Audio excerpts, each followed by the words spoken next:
How's it going, boys? Welcome back to another brand new video. Yeah, it's brand new. So hopefully it's brand new. I think it's brand new, yes, because I have never done a guide on Viper-kun. Yeah. Now, Viper recently got buffed, actually. I'm surprised because he's just full of cancer. Now, if you watch my most cancer video, you would know that Viper is one of the most cancer heroes in Dota. Now, why do I say he's cancer? Mainly because he just makes everyone's life hard. Like, everybody. Like, there's not a single hero that really wants to lane with Viper. I can't really think of too many. Most of these magic damage heroes do not want to lane against Viper. Most of these agility heroes do not want to lane against Viper because you can break their passive. Most of these strength heroes do not. Is there a single hero that actually wants to lane against Viper? I don't think so. What hero actually beats Viper in lane? I can't think of any, guys. There are heroes that beat him in the late game, like Anti-Mage. Obviously, you can't, he blinks away. And yes, you can silence him and stuff, but he can burn your mana, which makes you useless. And there are a hero that is pretty good, like Invoker, can kite you around, etc, etc, blah blah blah. And, BKB and shit like that. But no! Not too many heroes. You can break passives. So why is Viper so strong, guys? Let's go through the basics real quick. Okay, let's do some math. 1 + 1 = 2. Any hero with a passive ability that relies on them being tanky or them like surviving, whatever, is completely fucking useless against Viper. Because in the laning stage, the amount of damage that poison attack stacks is basically like burning spears.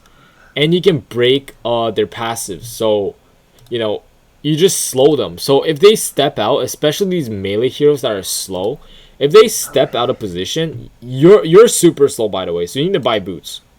But that's another topic for another day. But, well, for later on in the guide. But first, like, any of these melee heroes that walk up, you can just zone them. Even Abaddon, he has to constantly use shield. Or they just die to your poison touch. Like, level 1 poison touch, kind of sucks. But level 2, oh yes, level 2, they're fucked. They die. They die. That's the math. Now, with the agility heroes, the reason why you're pretty good against these ones are because they have a lot of, like, really good passives that they need. They have to have in order to be considered good. But you have ability that breaks passives, which is one of the few abilities that breaks passive. And I believe this is the only ability that breaks passives in such a short cooldown without buying a 5k gold item. So, yeah, look at that, guys, for you. Viper is fucking broken. What do you know? And last but not least, Viper is a ranged hero, meaning he's pretty good against most heroes. He's just slow, that's it. The only downside of Viper is that he's not very mobile. But I'm going to teach you how to build him. Hashtag boosted travels to make him mobile. And against most of these intel heroes, he's pretty good too. Because, one thing is that intel hero does magic damage. Now, you know what Viper's passive does? Yes, it increases his magic resistance. He basically gets a free pipe, almost.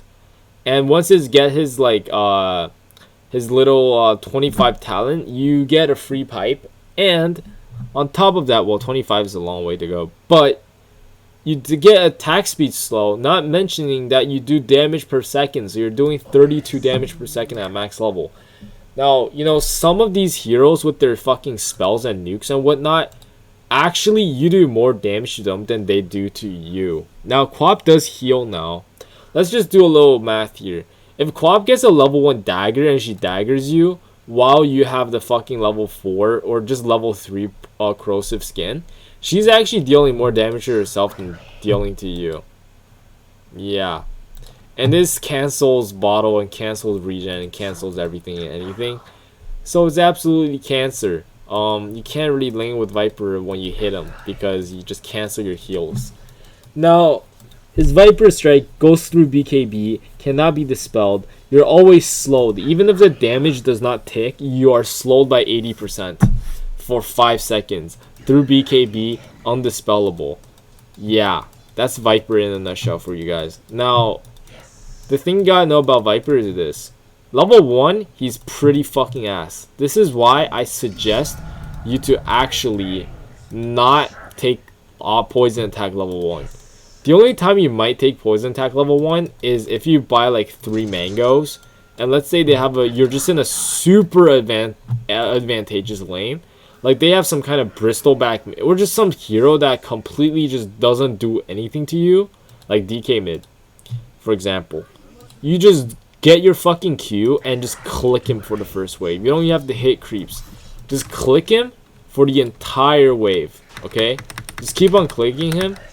Well, you're gonna have to last a little bit, but look how fast he's dying. Like, you're just gonna kill him. Couple hits and you're just gonna burn to death from the poison. Now, level 1's like pretty bad, so I don't suggest you get it. I actually like people okay, first of all, do not get corrosive skin level 2. Really, you kind of need at least 1 point in this nether toxin, at least 1.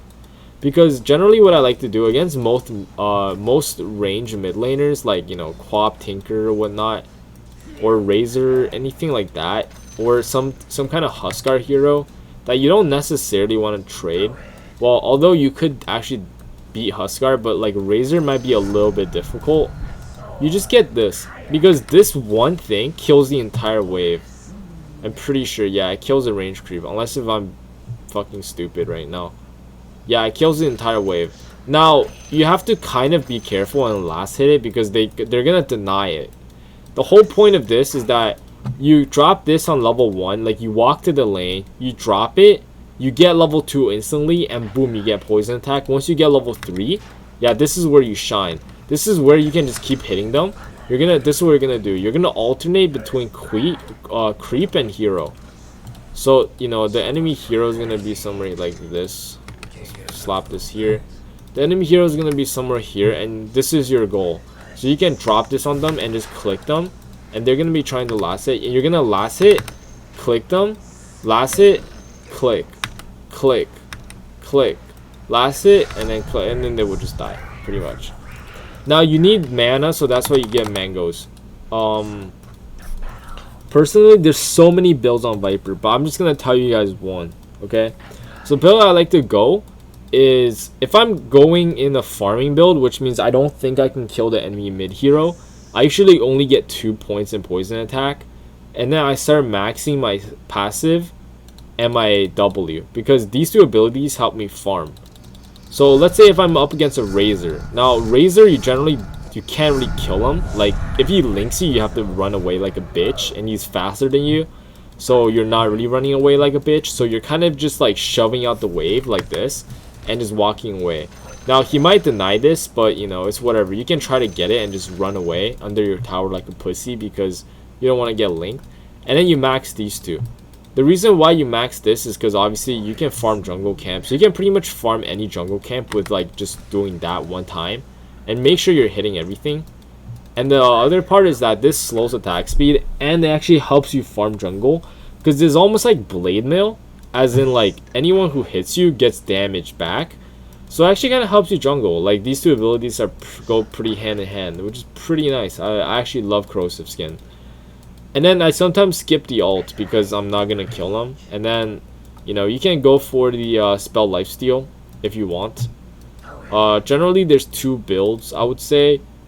There is one build you can never go wrong with. It's the attack speed, and then you take the HP, and then you take the damage, and then you take like this shit. This is like the tank build. This is like the right click tank build, okay? You're gonna go for the more damage on your skin. You're gonna go for the attack slow. You're gonna go for the more 50% magic res. So basically you're taking 0 fucking damage from magic. You're basically an anti-mage, okay? This is literally as good as fucking spell shield, by the way. Just no reflect, obviously, because yeah, it's actually higher. At least spell shield is 45%. And you get attack speed, you get health, you get damage. Now the other side is actually the spell casting side. So the spell lifesteal, nether toxin max damage, and the viper strike, and nether toxin cooldown. So this, you have a 3-second cooldown, Essentially, you can abuse this pretty fucking hard. You just drop this every time in fights like this. You go to fights, you just do that, and then that's it. And then like you're gonna be dropping it everywhere. They're gonna last a long time, and you're killing everybody, and you're breaking a lot of passives for sure. If you're up against heroes like a lot of passives like Bristle and stuff, you want to get the cooldown. And then get your ult and that whatever. Generally, if you're in like an advantageous lane, you get this, and that's it. As for the item build, there's a couple ones. So generally in the start, you will get some stats, get some mangoes if you have to, because you want to trade, and then you kind of want Fairy Fire for the clutch moments and some tangos. Now if you don't have to buy tango, you can just rush a bottle a lot of times, especially in this patch, because you're gonna need a lot of mana and potentially HP if you're trading a lot. So mana is always nice. The bottle is always going to be useful. After a bottle, you know, you can go for a wand and, you know, your general like whatever, like fucking Wraith Band if you want. And then you either go Power Treads or Boots of Travel. Now if you have to fight really early, I kind of like Treads because it gives you attack speed and a bit of stats. But Boots of Travel is the value Kajali item, guys. This allows you to go base and refill bottle and get mana every fight and TP in while you are farming, so you don't have to be there at the fights. Now one thing that Viper hates is that he's slow as fuck and he doesn't like to just walk around the map trying to chase people down. Okay, you kind of want to join fights a little bit late and go there, because one, you're a range hero, you don't have to be there first, and two, when I go in TP in late on creep waves, and you want to be able to move around the map relatively fast in a speedy manner. You don't want to just like, you know, be slow as fuck the whole time. So yeah, that's why you get Boost of Travel. And then you can get Dragonlance for the stats, very nice, and the bonus attack range. I remember when you have the attack range talent, you were literally a sniper, but now you're not anymore, because that was just too broken, to be honest. Like, there was the that shit, and then you get like you get this, and holy fuck, you're literally a sniper. Like, look, I'm hitting it outside the range. But yeah, also the shard helps you push towers, by the way. It's actually very fucking effective, because one, it reduces armor, and two, it reduces armor by like, holy fuck, wait, it reduces armor by 1 per stack up to, how much is this? 5. Reduces by 5 armor.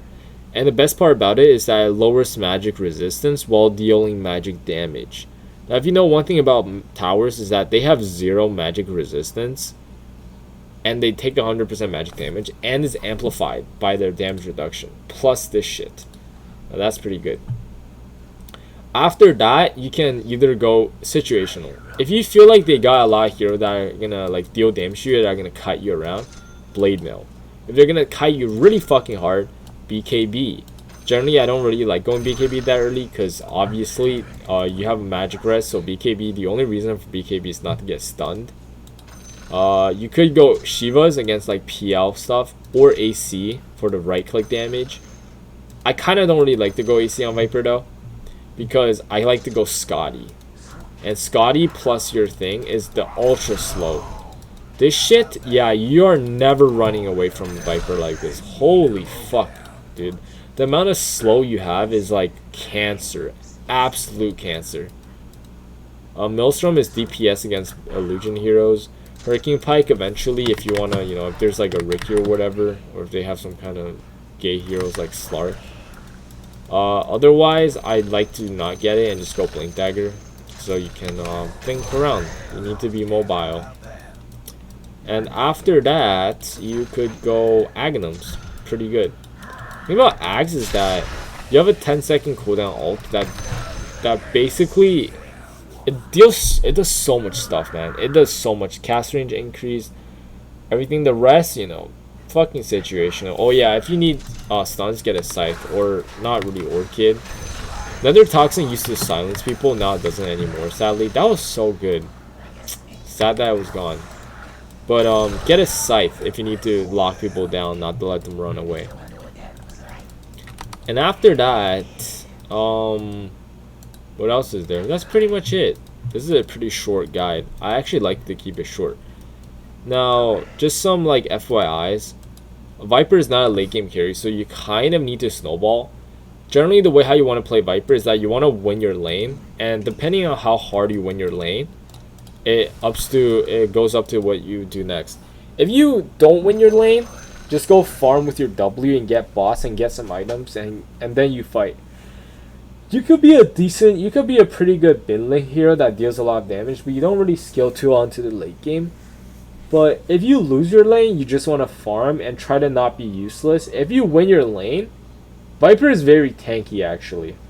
Because of the corrosive skin, and because you can buy stat items, and you're just like, you have decent strength growth and whatnot, you're pretty good. You're not really scared of a lot of things. So as a Viper, life is pretty good in the hood. Now, yeah, that's about it, guys. You can go, oh yeah, right, you can go right click build or magic build. I suggest the magic build in the early game, but do not build any like fucking dog shit like items like Ethereal Gay Blade, Dagon. Kaya and Sanj could be okay actually. Maybe that's not too bad. Actually, I take that back. Maybe Ethereal Blade could be okay. Do not get fucking Octarine Core because you think you're gonna spam your W like 50 times or some shit. That is not okay. Neutral item wise, you know, all this spellcasting shit is good. This is good, obviously. Whatnot. Agility items are also good. Any movement speed item is also good. The spell items are good. Yeah, I suggest that you go for a hybrid build. So, you know, you get your spell damage for the early game, but then you also skill to right click and push towers. Make sure to get shard if you guys have no tower pushers. Very important. Now that's pretty much it, guys. This is like a quick guide. My guides are like 20-30 minutes long, but this one's kind of fast. I kind of like it though. Maybe I skipped something. Hopefully I didn't. If I did, please let me know in the comments below. And as always, boys, thank you very much for watching. Subscribe to the channel if you haven't already. Check out the Twitch, check out the Discord, check out the Patreon, check out anything, boys. Have a very nice day. And I'll see you guys in the next one. Peace out.